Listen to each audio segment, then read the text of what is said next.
안녕하세요, 시계를 좋아하는 히보입니다.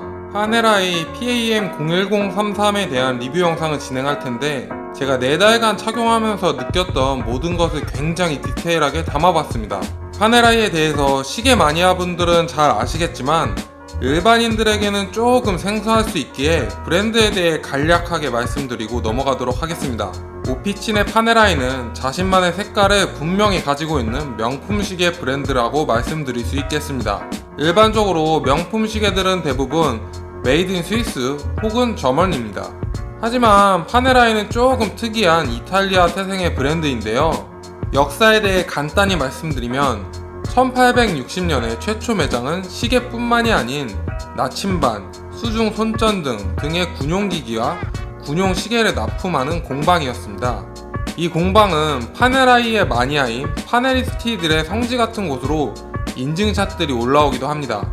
파네라이 시계는 군용으로만 생산했기에 일반인에게는 판매가 불가했는데, 일반인들의 요청에 의해 1993년 한정판으로 새 종류를 제작하여 판매하였으며 수집가와 애호가들의 핫 아이템이 될 정도로 인기가 많았습니다.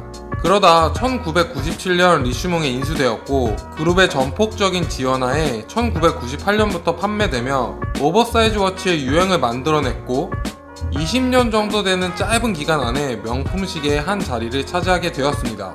마니아들 사이에서는 꽤 높은 위치로 인정받고 있는 브랜드이기는 하고, 저 또한 보유하고 있기는 하지만 사실 이 브랜드의 인지도 면에서는 10점 만점에 1점 주고 싶은데요. 알아봐주길 기대하고 산 시계는 아니지만 제가 착용하고 다니며 알아보는 사람이 한 명도 없을 정도로 일반인들에게는 알려져 있지 않은 브랜드입니다. 혹시라도 인지도 보고 구매하실 분들은 구매하시면 후회하실 테니 다시 한번 고려하시길 바라고요. 하지만 저뿐만이 아니라 파네라이를 구매하신 분들의 만족도는 굉장히 높을 거라고 생각을 합니다. 시계를 구매할 때 여러 포인트에서 따져보고 들어갈 텐데, 파네라이를 구매하시는 분들은 모르긴 몰라도 인지도에 중요점을 두고 구매하시는 분들은 없을 거라고 생각하기 때문입니다. 시계 커뮤니티에서는 영혼의 투탑으로 롤렉스와 파네라이를 꼽는 분도 적지 않게 있고, 일명 롤파 조합이라고도 많이 불리고 있습니다.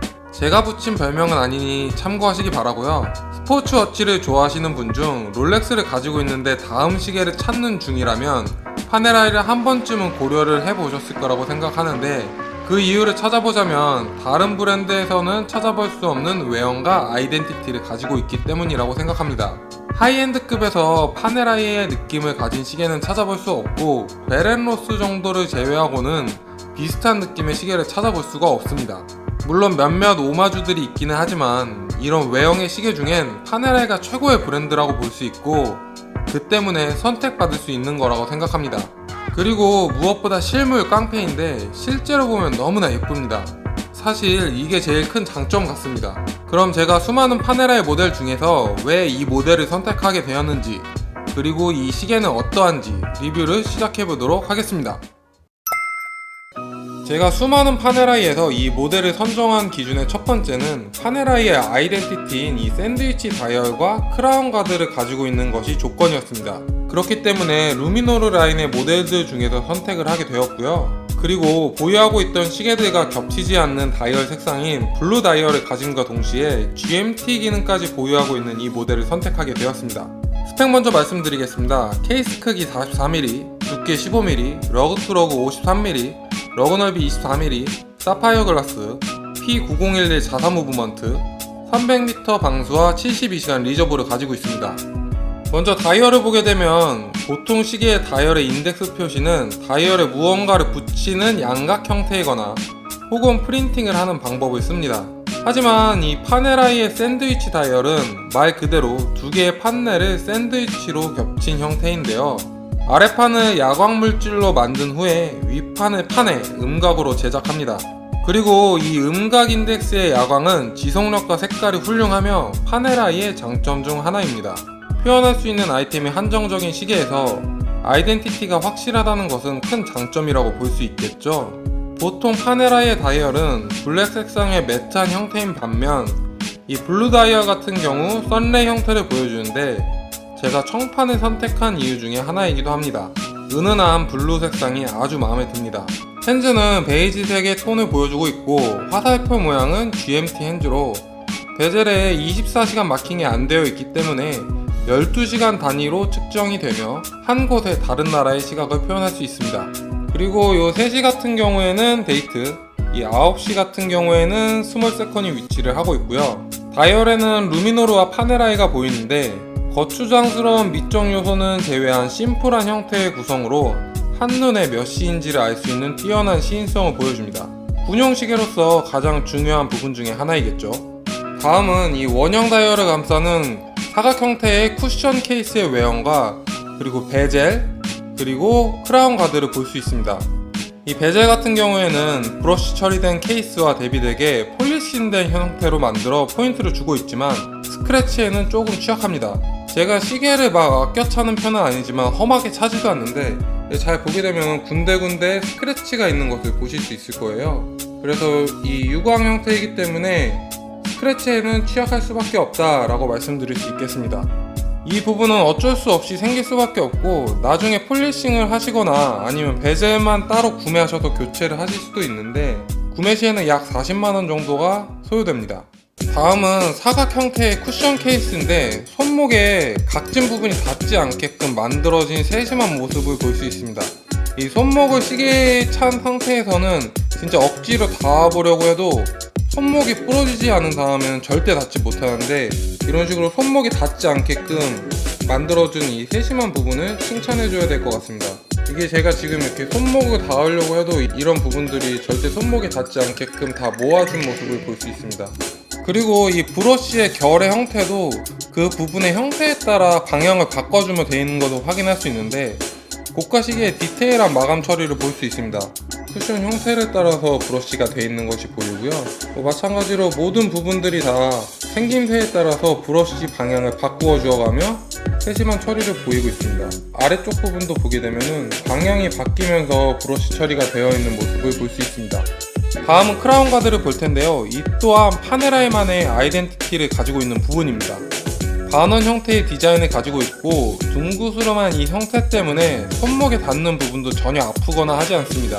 이 위쪽 부분에 레버를 열어주게 되면 잠근 상태가 풀리게 되고 용두를 통해 기능을 구현할 수 있습니다. 바로 이 상태에서 용두를 위로 감아주면 밥을 줄 수 있고요. 한 칸만 살짝 당긴 상태에서는 시침만 한 칸씩 움직이는 형태이고 이를 통해 GMT 핸즈와의 시간차를 구현할 수 있습니다. 실제 여행했을 때 꽤나 유용한 기능이었습니다. 그리고 이 상태에서 날짜 조정을 해줄 수 있는데 이 부분이 사실 단점이에요. 날짜를 한번 놓치게 되면 이 2바퀴씩 계속 돌려줘야 되거든요. 그래서 날짜 칸만 따로 움직이는 것이 없다는 것이 이 시계의 가장 큰 단점이라고 볼 수 있을 것 같습니다. 하지만 다행인 건 뒤로 돌려도 기능상 전혀 문제없게 무브가 구성되어 있어 빠른 쪽 방향으로 감아주면 되니 불행 중 다행이라고 봐야 될 것 같습니다. 이제 두 칸을 다 뽑게 되면 틱하는 소리와 함께 이 초침이 12시로 정렬이 되면서 핵기능이 구현이 됩니다. 이런 식으로 12시로 정렬이 된 상태에서 시간을 조정을 해줄 수 있고 그리고 GMT 핸즈도 같이 돌아가는 모습을 볼 수 있습니다. 자, 이제 뒷백을 볼 텐데요. 시스루로 무브를 보여주고 있습니다. 31개의 주얼이 사용되었고 로토와 플레이트는 브러쉬 형태로 마감이 되어 있는데 예거나 하이엔드 시계처럼 화려한 마감을 보여주고 있지는 않은 형태입니다. 심플한 다이얼과 다르게 조금 더 화려한 무브에 마감을 넣어줬으면 어땠을까 하는 생각도 들기는 합니다. 이제 이 무브에 대해서 설명드리자면 지금 보시면 이쪽에 P9011이 쓰여있는 모습이 보이시죠? 인하우스 무브먼트가 탑재되어 있는데 파네라이의 무브먼트 앞에는 OP 또는 P 이렇게 두 가지 종류의 이니셜이 붙어 있습니다. P는 무조건 자사 무브고 OP가 붙어 있을 경우 범용 무브일 확률이 높습니다. 몇 번 말씀드렸지만 범용이 나쁘다는 이야기는 절대 아닙니다만 개인적인 기준으로 300만원 이상이 하는 시계를 고를 때에는 인하우스가 들어있어야 된다는 기준을 가지고 있습니다. 사실 시계 가격이 가성비를 논하기에는 너무 말이 안 되게 비싸다고 생각을 하는데 그나마 기술자의 손품이 들어가줘야 된다는 저만의 보상 심리라고 해야 되려나? 뭐 그런 합리화를 합니다. 잠깐 이야기가 샜는데 무브 설명으로 다시 돌아오면 뒷백에 데이지라고 써져 있는 부분에서 리저브를 확인할 수 있습니다. 지금 보게 되면 이 삼각형을 읽어주면은 이 리저브 시간이 얼마나 남았는지 확인을 할 수 있는데요. 지금 한 1.5일 정도 남아있죠. 그리고 이것을 구현을 해보게 되면 용도를 감아주면 0에서 3으로 점점 차면서 리저브가 꽉 차게 됩니다.